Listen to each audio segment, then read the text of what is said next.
How to add grain in Figma.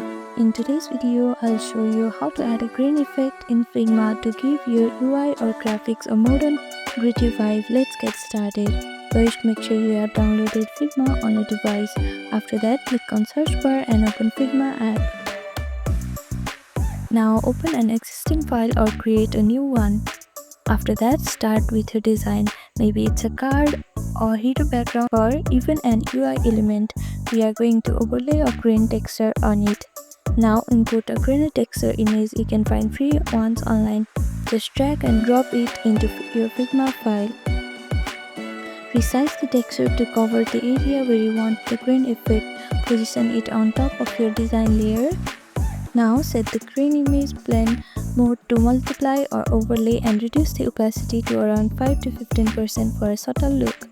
Select the grain texture and the base design, then press Command+G to group them. This keeps effect in place, and that's it. This is how you add a grain effect on Figma. Thank you for watching this video. Please do not forget to like, share and subscribe to our channel, and comment down below if you have any other queries. Thank you.